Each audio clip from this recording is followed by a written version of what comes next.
तो आरसीए के चुनाव होने वाले हैं और इसे लेकर इस वक्त की बड़ी खबर आपको बता रहे हैं। महेश सहयोगी हमारे साथ जुड़ चुके हैं। महेश, जानकारी दीजिएगा दर्शकों को इसे लेकर। जी प्रियंका, बिल्कुल आरसीए के चुनाव का नोटिस जारी हो गया है। 24 दिसंबर को ये चुनाव होने वाले हैं और यहाँ ठीक करना चाहूंगा कि जिस तरह से चुनाव के लिए जो नामांकन की तिथि है वो 20 तारीख रखी गई है। जो नामांकन पत्र हैं वो 20 दिसंबर को दाखिल किए जा सकेंगे सुबह 11 बजे से 5 बजे तक, और स्क्रूटनी होगी नॉमिनेशन की 21 तारीख को, और इसके बाद में जो एलिजिबल कैंडिडेट्स हैं उनकी घोषणा जो है 22 तारीख को हो जाएगी। 23 तारीख को नॉमिनेशन वापस हो सकेंगे और जो फाइनल कैंडिडेट की लिस्ट है वो 23 दिसंबर को जारी होगी। 24 दिसंबर को 1 बजे से 4 बजे तक मतदान रखा गया है और उसके बाद में तुरंत जो है मतगणना की जाएगी, परिणाम जारी किए जाएंगे। जिस तरीके से सितंबर महीने में जो है चुनाव पर पहले तय किए गए थे और रोक लग गई थी इन मौके पर हाईकोर्ट द्वारा, और उसके बाद में वापस से क्लियरेंस मिली है। जिस तरह जो कोर्ट में ये पूरा मसला चला और उसके बाद में चुनाव अधिकारी को लेकर के जो आपत्तियां रही है और उस पर सुनवाई करते हुए हाईकोर्ट ने जो क्लियरेंस आरसीए को दी है, तो उसके बाद में आरसीए ने यहाँ पर अपना चुनाव अधिकारी बदल दिया है और सुनील अरोड़ा को अब मुख्य जो चुनाव अधिकारी रहे हैं, पहले भारतीय चुनाव जिन्होंने कराए हैं, देश के चुनाव उन्होंने कराए हैं, और वे आरसीए के अब चुनाव अधिकारी हैं। और उनके नेतृत्व में जो ये चुनाव का जो कार्यक्रम रखा गया है उसको आज यहाँ पर जारी कर दिया गया है। और साथ ही में 24 दिसंबर का जो वक्त है चुनाव का वो यहाँ पर रखा गया है। इस तरह से न्यूज 18 राजस्थान ने सबसे पहले संकेत दी थे।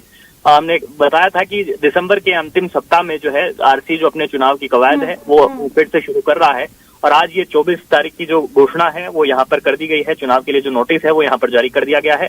और अब आरसीए में जिस तरह से चुनाव को लेकर के जो दो पक्ष हैं, खासतौर पर एक तो पक्ष जो है वैभव गहलोत है जिनकी की ताजपोशी तय मानी जा रही है क्योंकि नब्बे गेम में सबसे आगे हैं, और दूसरा जो गुट है वो यहाँ राजेंद्र सिंह नांदू का गुट है जो कभी पहले ललित मोदी से एसोसिएट हुआ करते थे, लेकिन अब आजकल वे खुद अपने स्तर पर जो है 2-4 जिला संघों के साथ में अपनी चुनाव की रणनीति तैयार कर रहे हैं। हालांकि किस तरह से वे चुनाव में उतरेंगे, कितना नंबर गेम उनके पास में होगा, ये तो चुनाव में जाने के बाद में पता चल सकेगा।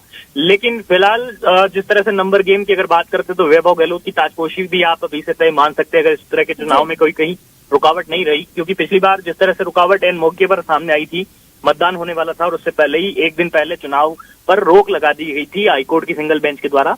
तो ऐसे में आरसीए के जो ये महत्वपूर्ण चुनाव है, राजस्थान के क्रिकेट के लिए महत्वपूर्ण चुनाव माने जाते हैं, और इसमें जो है दूसरा कार्यकाल हो सकता है वैभव गहलोत का, और चुनाव में जो है वैभव गहलोत जाते हैं। बाकी के जो पद हैं, क्योंकि 6 पदों पर कुल चुनाव है और इनमें किस तरह से रहेगा, कौन से पदाधिकारी चुने जाएंगे, क्योंकि जो पहले चुने गए जो जिन पदाधिकारियों के लिए यहाँ पर उनको कैंडिडेट बनाया गया था वे ही वापस दोबारा होंगे या फिर नहीं होंगे, क्योंकि एक बार फिर से जो चर्चा है वो होगी और इसके बाद में ही जो निर्णय है वो दोनों पक्षों की तरफ से चुनाव में लिया जा सकेगा।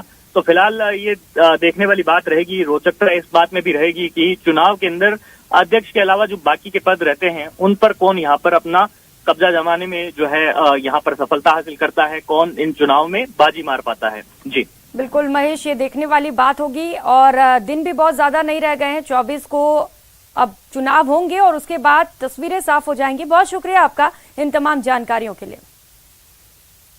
मारो राजस्थान में फिलहाल इतना ही। नमस्कार।